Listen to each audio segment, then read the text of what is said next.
Hello दोस्तों, कैसे हैं आप लोग? आई होप अच्छे होंगे। आज हम लोग आए हैं अगले पार्ट में लेकर के, जो कि ओवरऑल पार्ट 9 8 तो हो गया है, शायद पार्ट 10 होगा ये। ओवरऑल का पार्ट 10 होगा और ये बीपीएससी मॉडर्न हिस्ट्री का पार्ट 2 होगा। तो इसमें हम लोग पूरा कवर करेंगे 17th एग्जाम में कितने पूछे गए हैं और सभी प्रश्नों को एक्सप्लेनेशन के साथ उत्तर।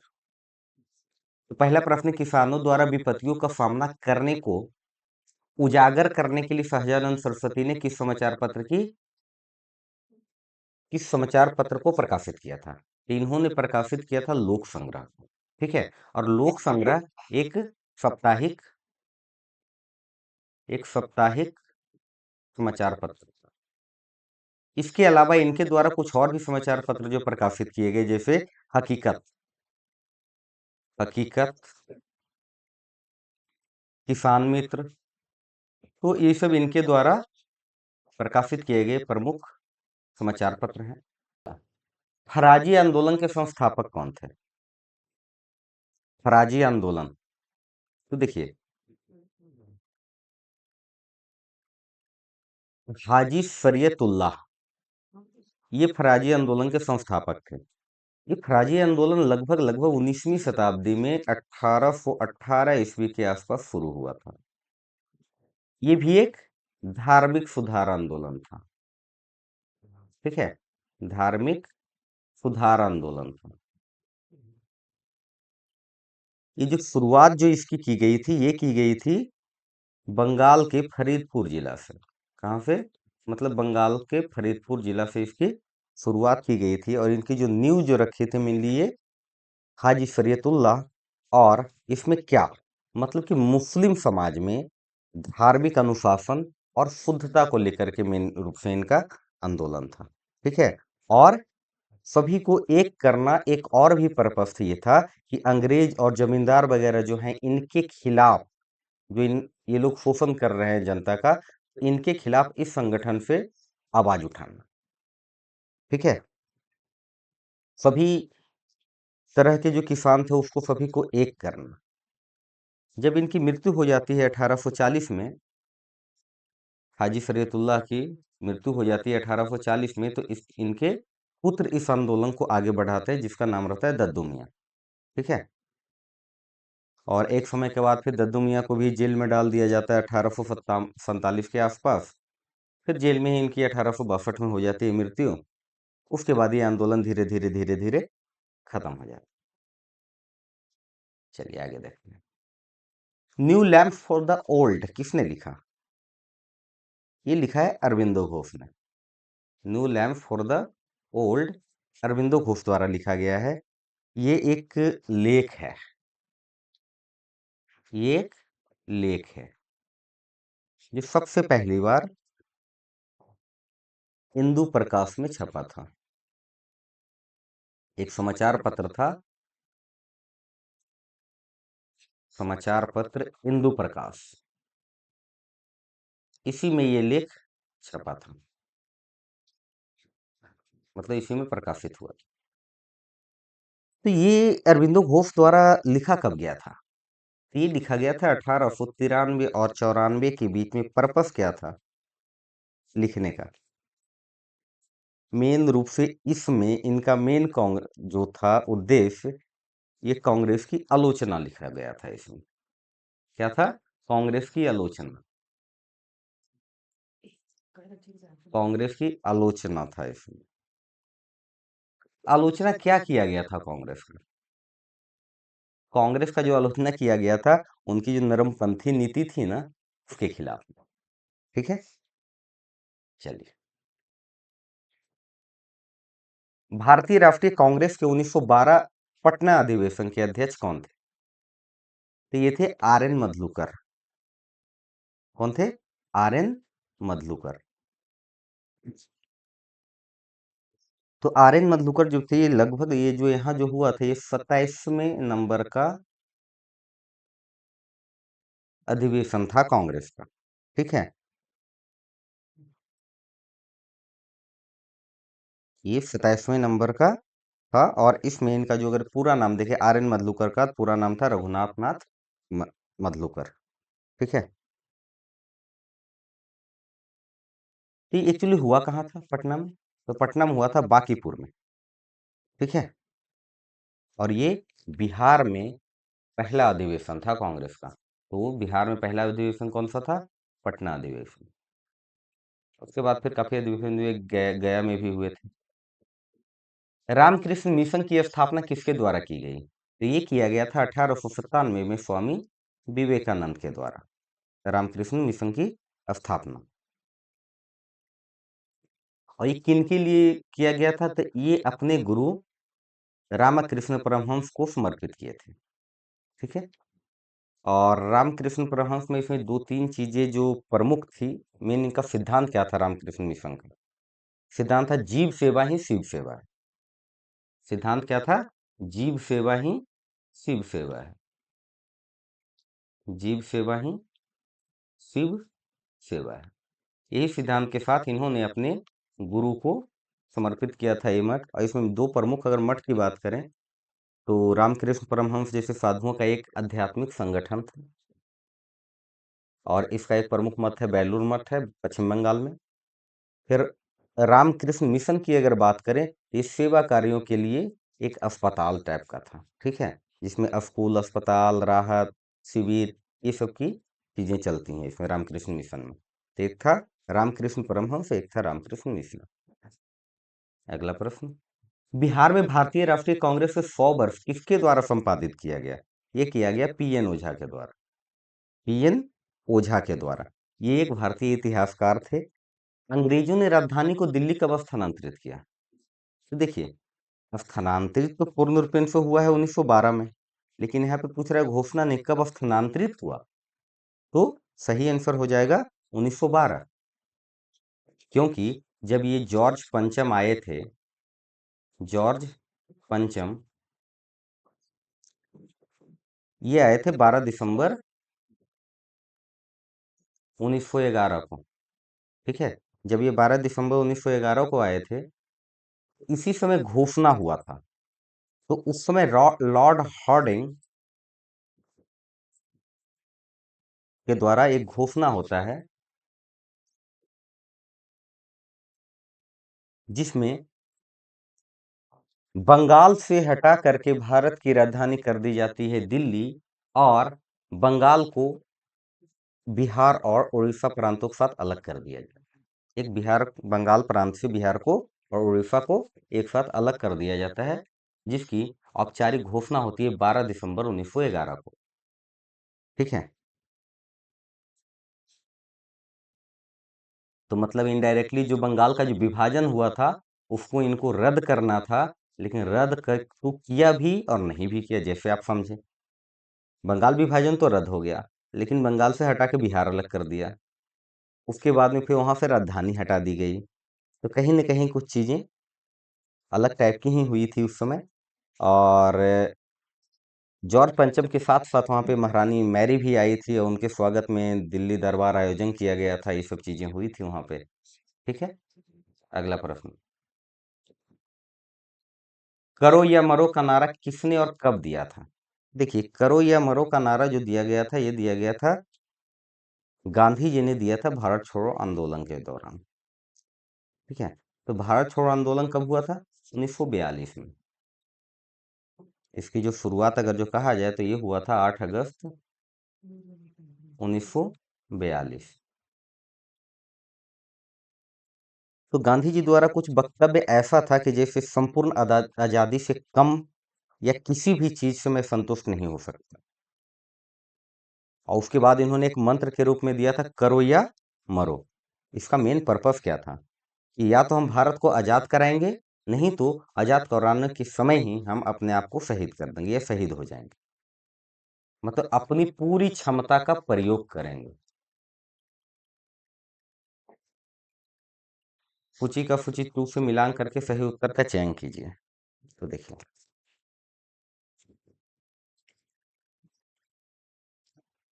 अगर गौर से इसको देखें, स्वदेशी सेवक होम, स्वदेशी सेवक होम, तो कुछ चीजें जो संगठन वगैरह है उसकी स्थापना है, उसका प्रमुख मुख्यालय है। तो ये स्वदेशी सेवक होम जो है ना वो वैंकूवर में था। वैंकूवर कहाँ है? कनाडा में। कहाँ है? कनाडा में। ठीक है। इसकी स्थापना किसने किया था? जीडी कुमार। जीडी कुमार ने 1910 में। ठीक है। किस लिए किया था? तो स्वदेशी सेवक होम का स्थापना जीडी कुमार ने किया था कि जो भी भारतीय प्रवासी लोग हैं ना उनके बीच में राष्ट्रवादी विचारधारा को बढ़ाने के लिए। चलिए, दूसरा United India house. United India house.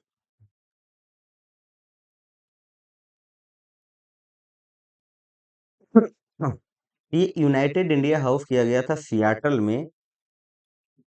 और ये सियाटल है कहाँ? सियाटल है अमेरिका में। इसका कौन किया था स्थापना? तारक दास। तारक दास। और साथ इनके कौन थे? जीडी कुमार भी, जो स्वदेशी होम की स्थापना किए थे कनाडा में। तो ये दोनों साथ थे इसमें। पर्पस इसका भी वही था। इसकी भी स्थापना वही आसपास में हुई थी 1910 में ही।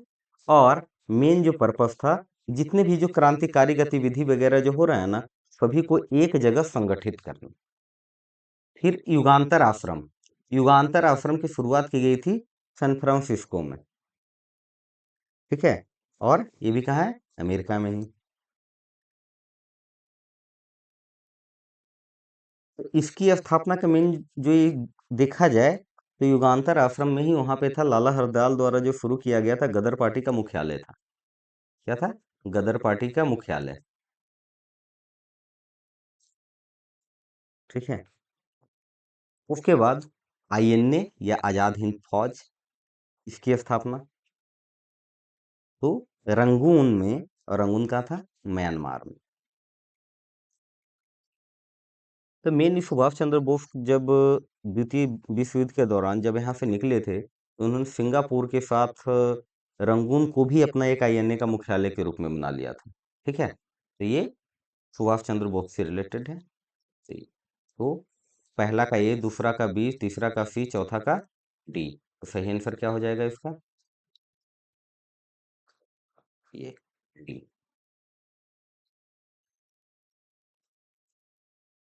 क्या हो जाएगा? डी।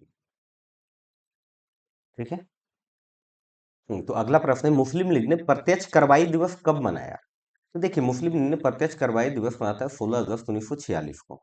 और इससे पहले ही 29 जुलाई 1946 को मुस्लिम लीग कैबिनेट मिशन का जो योजना था उसको अस्वीकार कर दिया था। कैबिनेट मिशन को योजना क्या कर दिया था? अस्वीकार कर दिया था। और प्रत्यक्ष कार्रवाई दिवस मना करके एक तरीके से पूरा ऐलान करके ये दिखाया कि मुसलमान पाकिस्तान के बिना संतुष्ट नहीं है। इनडायरेक्टली एक तरीके से यही आगे चल के भारत के द्विराष्ट्र सिद्धांत का एक नींव यहीं पे पड़े, भारत पाकिस्तान का। ठीक है। चलिए,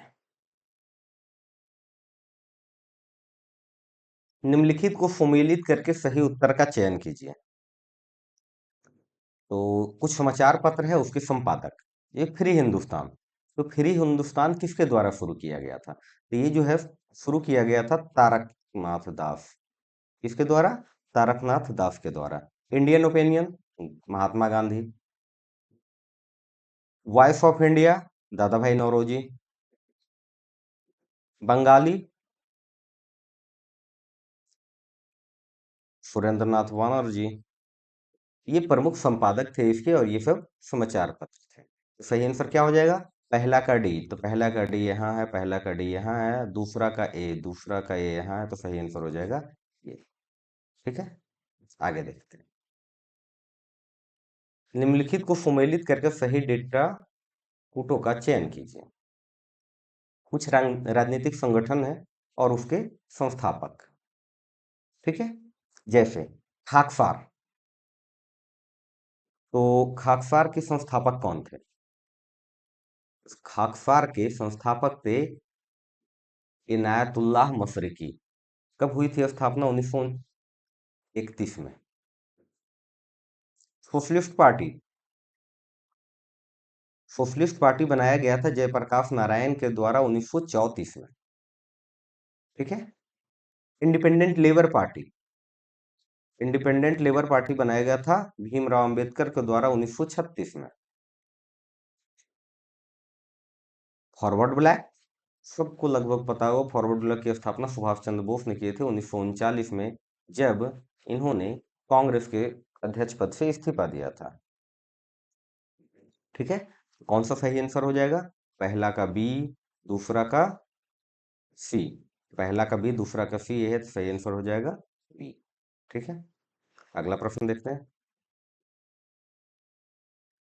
कौन भारतीय मुद्रा पे 1913 में नियुक्त रॉयल कमीशन का अध्यक्ष कौन था?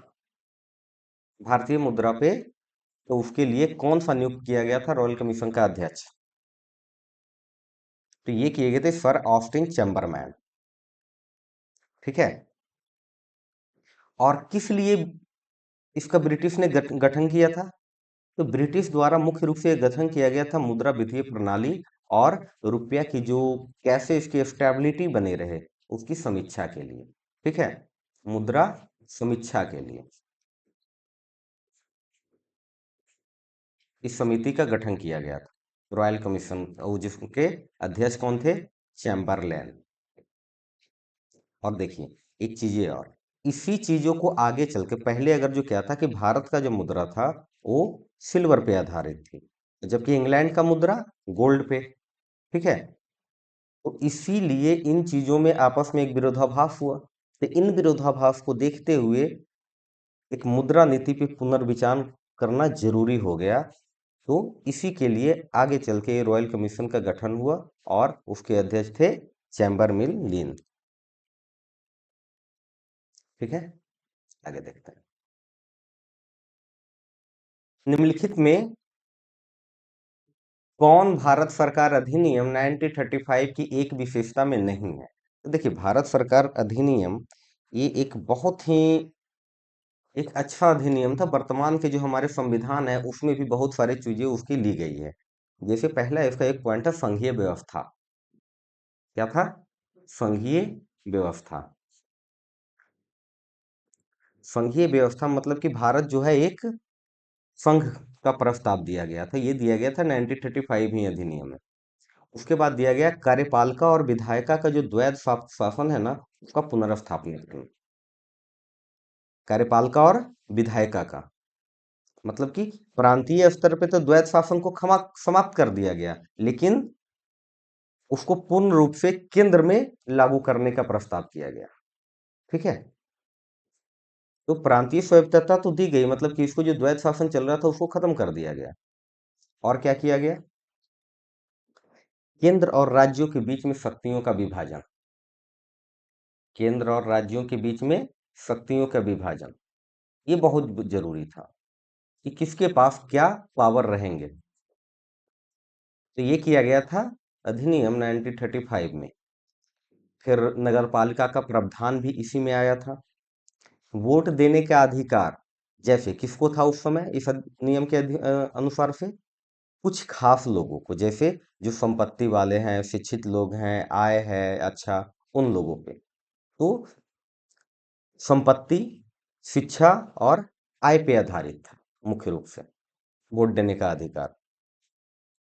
और जो एक प्रमुख बातें हुई थी इसमें 1935 अधिनियम में वो हुआ था कि कुछ एक पृथक निर्वाचक मंडल, जैसे सिख के लिए, दलित के लिए, एंग्लो इंडियन के लिए, तो ये सबको भी एक पृथक निर्वाचक मंडल दिया गया था, पृथक निर्वाचिका जिसमें कुछ आरक्षित सीटें हों। तो मुस्लिमों को तो दिया गया, उसके साथ साथ और भी अन्य जो माइनॉरिटीज थे उनको भी दिया गया, जैसे सिख हो गए, एंग्लो इंडियन, दलित, ये सबको भी दिया गया। ठीक है। तो सही आंसर क्या हो जाएगा इसके अनुसार से? एक विशेषता में नहीं था तो गवर्नर जनरल के कार्यकारिणी परिषद का पुनर्गठन, ये तो दोबारा से पुनर्गठन किया ही गया, ये तो सही है। प्रांतीय स्वायत्तता जो पहले से द्वैत शासन प्रांतों में चल रहा था उसे खत्म कर दिया गया, क्योंकि ये द्वैत शासन किस में आ गया, केंद्र और राज्यों के बीच में। 1935 के अधिनियम का मूल्यांकन ये नहीं था कि जो इस अधिनियम है इसका मूल्यांकन नहीं किया जा सकता है, ये गलत है। मतलब जो गलत है वही सही है। भारत संघ के प्रस्ताव ये तो दिया ही गया था, तो ये सब सही है और ये गलत है। सही आंसर क्या हो जाएगा, सी।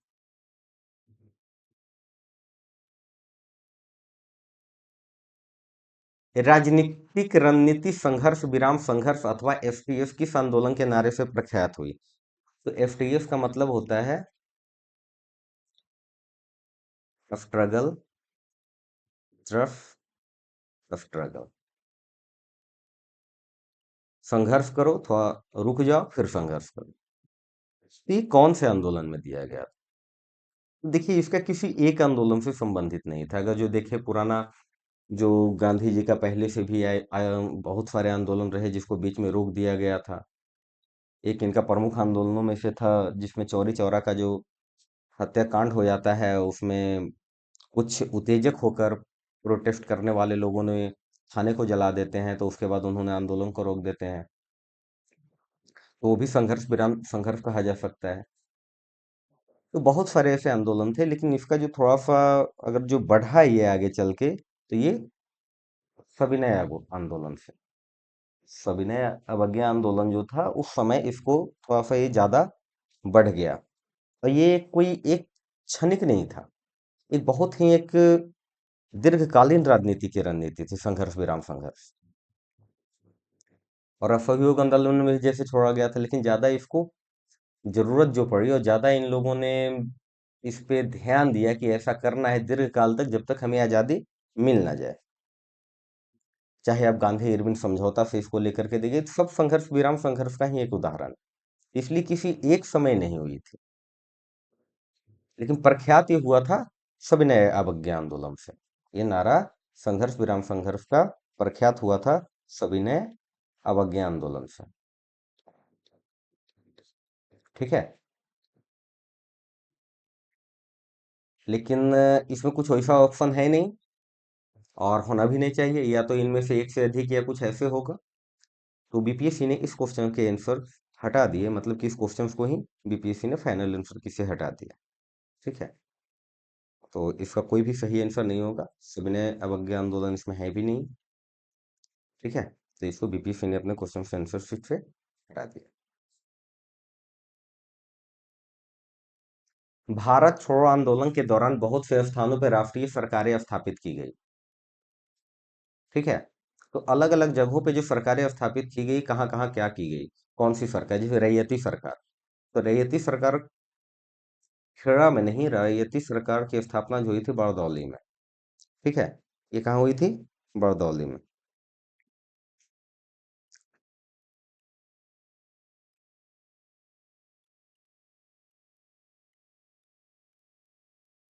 तो रैयती सरकारों की स्थापना हुई थी बड़दौली में, न कि खेड़ा में। प्रति सरकार, प्रति सरकार की स्थापना हुई थी सतारा महाराष्ट्र में, बिल्कुल सही। इसके नेतृत्व करता थे नाना पाटिल। नाना पाटिल के द्वारा यहाँ ये सरकारें स्थापित की गई, तो बहुत सारे प्रांतीय सरकारें बन गई थी छोटी छोटी स्थानीय सरकार के तौर पे। प्रजामंडल, प्रजामंडल हुआ था तलछर उड़ीसा में, बिल्कुल सही। जातीय सरकार तांबुल बंगाल में, यहाँ भी सही हुआ था। ये किस लिए, तामलुक जाति जो थे उन लोगों के द्वारा ये किया गया था, तामलुक जाति। तो इन लोगों के द्वारा ये सरकारें यहाँ गठन की गई थी। जबकि तो मेन पूछ रहा है क्या गलत कौन है, तो गलत है ये रैयती सरकार बरदौली में हुआ है था, और ये बरदौली गुजरात में स्थापित किया गया था। तो सही आंसर होगा बरदौली, न कि खेड़ा। ठीक है। तो ऑप्शन के अनुसार से ये गलत है। भारत और चीन और इंग्लैंड के बीच त्रिकोणीय व्यापार का मुख्य मार्ग क्या था? तो त्रिकोणीय व्यापार का जो एक नाम ही पड़ा था, बहुत सारे ऐसे मार्ग थे जैसे रेशम मार्ग, ये सब मार्ग थे, लेकिन पूछ क्या रहा है, व्यापार के मुख्य आर्थिक आधार क्या था? आर्थिक आधार ऐसा था कि देखिए, ये हो गए ब्रिटेन, मतलब इंग्लैंड, चीन, भारत। तो भारत क्या करता था, मतलब इंग्लैंड क्या करता, भारत में भी इंग्लैंड का ही शासन था। तो भारत से चीन को भेज देता था अफीम। ठीक है, भारत से चीन को भेज देता था अफीम। और बदले में चीन क्या से क्या लेता था, इंग्लैंड क्या क्या लेता था चीन से। इंग्लैंड चीन से ले लेता था जैसे चाय, चाय में बहुत बड़ा उत्पादक चीन आज भी है। रेशम और चीनी मिट्टी वगैरह चीन से ले लेता था। इंग्लैंड क्या करता था, इन सब चीजों को तैयार करता था, वस्तुओं को कपड़े मशीनें वगैरह आदि से तैयार करके भारत को एक अपना उपभोक्ता बना करके फिर भारत में ला करके बेचता था। और भारत को कुछ कच्चा माल भी देता था, भारत से भी कुछ कच्चा माल ले जाता था। लेकिन ये बाजार बना लिया था भारत को, उपभोक्ता बाजार। ठीक है, उपभोक्ता बाजार बना लिया था भारत ने। तो इस तरीके से देखा जाए तो त्रिकोणीय व्यापार था। तो पूछ क्या रहा है, चीन भारत और इंग्लैंड के बीच त्रिकोणीय व्यापार का मुख्य आर्थिक आधार क्या था। तो रेशम भी था, अफीम भी था, काली मिर्च वगैरह कम था, लेकिन मुख्य रूप से जो भारत से जो जाता था आर्थिक आधार, भारत से संबंध में, तो ये अफीम सही आंसर हो जाएगा। आर्थिक आधार मेनली बेसिक क्या था कि अफीम ही देता था ना यहाँ से चीन को, फिर वहां से वो रेशम लेता था, फिर हमें कपड़े बना। तो आर्थिक शुरुआत जो थी, बेसिक जो था, ये अफीम था। अक्टूबर 1943 सुभाष चंद्र बोस द्वारा स्थापित स्वतंत्र भारत की अस्थायी सरकार को जापान सहित कितने देशों ने मान्यता दी थी। तो देखिए, इन्होंने आजाद हिंद सरकार को जो बनाया था, उसको जापान के साथ साथ लगभग अन्य, जापान के साथ साथ लगभग अन्य 8-9 देशों ने इनको सहयोग दिया, जिसमें से जापान के अलावा जर्मनी। तो जर्मनी में दो गुट था, तो नाजीवादी जर्मनी इनको सपोर्ट किया था। इटली, इटली में दो गुटों में बच गया था, तो फांसीवादी इटली इनको सपोर्ट किया था। Croatia, Thailand, Manchukuo, Azerbaijan, Philippines, Korea, ये सब देश इनको मान्यता दे दिए थे, जापान सहित 9 देशों ने। रॉयल शीर्षक अधिनियम के अंतर्गत रानी विक्टोरिया भारत की महारानी कब बनी। ये तो बनी थी 1877 में। एक्चुअली रॉयल टैटिक एक्ट है। ठीक है, रॉयल टाइटल्स एक्ट 1876, इसी के तहत 1877 में रानी विक्टोरिया दिल्ली, भारत का जो ब्रिटिश इंडिया था, तो भारत की सामग्री घोषित की गई। ठीक है, और उस समय वायसराय कौन थे, वायसराय थे लॉर्ड लिट्टन, लॉर्ड लिट्टन। और लॉर्ड लिट्टन के बारे में जानते होंगे, ये वर्नाकुलर एक्ट, प्रेस एक्ट, ये सब इन्हीं के शासनकाल में आया था। तो इसी प्रकार से और भी बहुत सारे वहाँ के राजा वगैरह की भी घोषणा हुई कि ये भारत के लिए देखरेख में रहेंगे, ये भारत की सामग्री हैं, जैसे सम्राट एडवर्ड 7, एडवर्ड 7।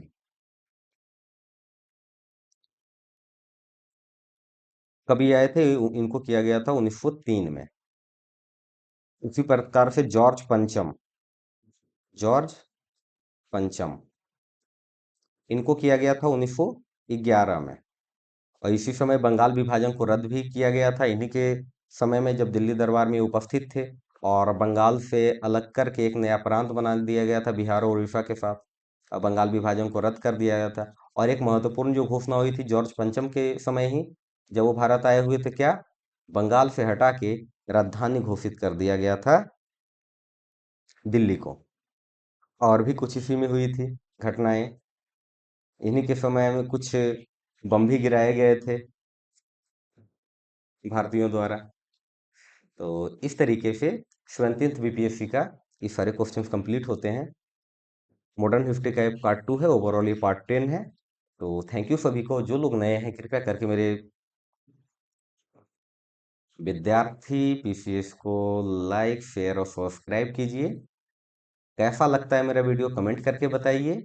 और भी कुछ कमियां कहीं पे लगती है, तो जहां पर मुझे सुधार करने की जरूरत है, आप लोग जरूर बताइए। ठीक है, आज के लिए इतना ही। धन्यवाद।